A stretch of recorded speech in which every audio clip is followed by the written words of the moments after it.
Hello guys, कैसे हैं आप सब। उम्मीद करते हैं आप लोग अच्छे होंगे, मस्त होंगे, स्वस्थ होंगे। तो गाइस, आज मैं फिर से आप लोगों के लिए हिंदी व्याकरण से क्रिया टॉपिक को लेके आया हूं। तो इसमें जो भी इनसे रिलेटेड टॉपिक होंगे, जो भी मेन पॉइंट होंगे, उसको हम देखेंगे। क्रिया किसे कहते हैं, क्रिया क्या होता है, क्रिया कितने प्रकार के होते हैं, इन सब सारे टॉपिक को हम कवर करेंगे। तो सबसे पहले हम ये देखेंगे कि क्रिया किसे कहते हैं। क्लियर। तो गाइस, यदि हमारे चैनल पे आप नए हो तो प्लीज़ हमारे चैनल को लाइक, सब्सक्राइब और शेयर जरूर कीजिएगा। तो चलिए फटाफट स्टार्ट करते हैं आज का सेशन क्रिया। तो सबसे पहले देखेंगे क्रिया किसे कहते हैं। तो क्रिया क्या होता है, वर्तमान में होने वाले काम या फिर भूतकाल में हो चुके कामों को बोध कराने वाले शब्दों को ही क्रिया कहते हैं। अर्थात जो हमारा काम वर्तमान समय में हो रहा है या जो भूतकाल में हो चुका है, ऐसे कामों का जो है बोध कराने वाले शब्दों को ही क्रिया कहते हैं। क्लियर। तो क्रिया के दो भेद होते हैं। क्रिया दो प्रकार के होते हैं, एक हमारा कर्म के आधार पर, दूसरा रचना के आधार पर। तो कर्म के आधार पर क्रिया दो प्रकार की होती है, एक अकर्मक, दूसरा सकर्मक। और रचना के आधार पर हमारी क्रिया चार प्रकार की होती है। पहला संयुक्त क्रिया, दूसरा नाम धातु क्रिया, तीसरा पूर्वकालिक क्रिया, चौथा प्रेरणात्मक क्रिया। क्लियर। तो सबसे पहले हम देखेंगे कर्म के आधार पर क्रिया। तो हम पहला इसमें देखेंगे सकर्मक क्रिया। तो सकर्मक क्रिया क्या होता है, सकर्मक का मतलब होता है कर्म के साथ, अर्थात जिस क्रिया का प्रभाव कर्ता पर न पड़कर कर्म पर पड़ता है उसे सकर्मक क्रिया कहते हैं। जैसे मैं खुशी से हंसता हूँ, अर्थात इसमें क्या है, यह क्रिया का प्रभाव कर्ता पर न पड़कर इसमें किस पे पड़ रहा है, कर्म पर। तो इसमें मैं करता है और हंसना हमारा जो है इसमें कर्म है। तो इसमें जो है कर्ता पर इसका प्रभाव न पड़कर किस पे पड़ रहा है, कर्म पर। मैं खुशी से हंसता हूँ। ऐसे ही नीता खाना खा रही है, बच्चे जोरों से रो रहे हैं, अर्थात इसमें सभी एग्जाम्पल में जो है हमारा प्रभाव कर्ता पर न पड़कर कर्म पर पड़ रहा है। क्लियर।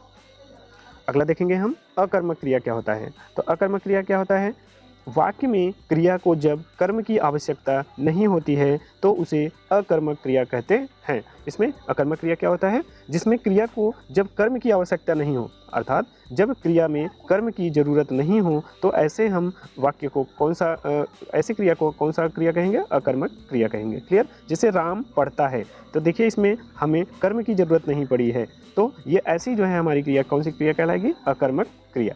क्लियर।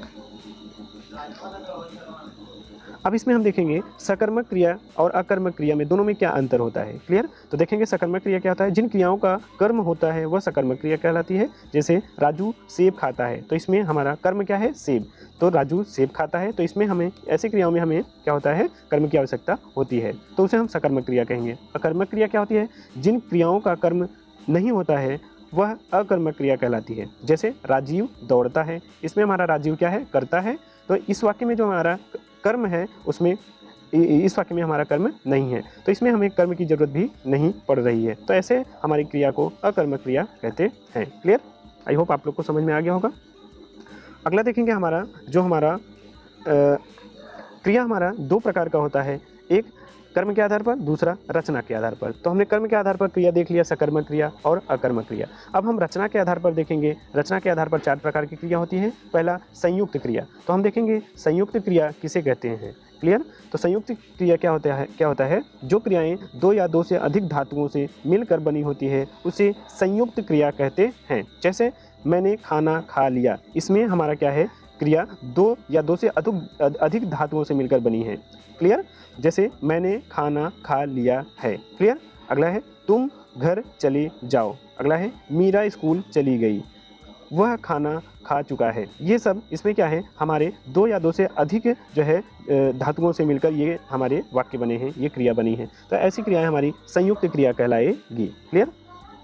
अगला है दूसरा नाम धातु क्रिया। तो नाम धातु क्रिया क्या होता है, क्रिया को छोड़कर संज्ञा, सर्वनाम तथा विशेषण से मिलकर बने संयुक्त क्रिया को नाम धातु कहते हैं। यह धातुओं के नाम से बने होते हैं। किससे बने होते हैं, धातुओं के नाम से बने होते हैं। इसलिए इन्हें नाम धातु कहते हैं। जैसे हाथ से हथियाना, अपना से अपनाना, लज्जा से लजाना, बात से बतियाना। ये क्या होता है, क्रिया को छोड़कर संज्ञा, सर्वनाम तथा विशेषण से मिलकर जो है ये बने होते हैं, इसलिए इन्हें नाम धातु कहते हैं। क्लियर।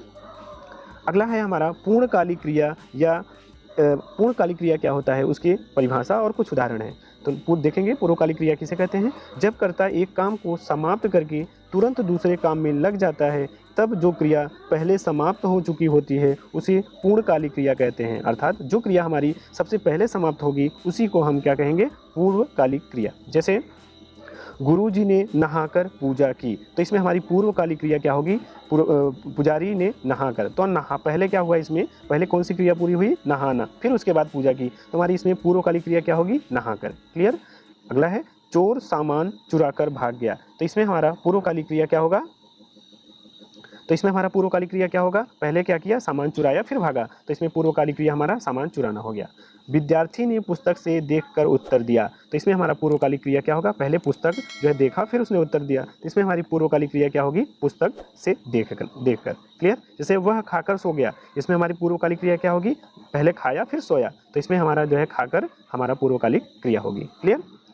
अगला है हमारा प्रेरणार्थक क्रिया। क्या है, प्रेरणार्थक क्रिया। ये क्या होती है, जिन क्रियाओं के प्रयोग से यह पता चलता है कि कर्ता खुद कार्य न करके किसी और से कार्य करवा रहा है या किसी और को कार्य करने की प्रेरणा दे रहा है, तो उसे प्रेरणार्थक क्रिया कहते हैं। अर्थात जो क्रिया या जो कर्ता खुद स्वयं काम न कर दूसरे से काम करवा रहा है या करने की प्रेरणा दे रहा है, तो ऐसे हम क्रिया को प्रेरणार्थक क्रिया कहते हैं। जैसे करवाना, कटवाना, पिलवाना, पढ़वाना, ये सब सारी जो क्रियाएं हैं हमारी प्रेरणार्थक क्रिया हैं। जैसे मालिक नौकर से कार साफ करवाता है, अर्थात इसमें मालिक दूसरे को किसी काम को करने के लिए कह रहा है, अपने नौकर से कार साफ करने के लिए कह रहा है, अपने नौकर से कार साफ करवाता है, तो ये हमारा प्रेरणार्थक क्रिया होगा। जैसे अध्यापक बच्चे से पाठ पढ़वाते हैं, तो अध्यापक बच्चे से अब पाठ पढ़वा रहे हैं, तो इसमें हमारा प्रेरणार्थक क्रिया होगा। क्लियर।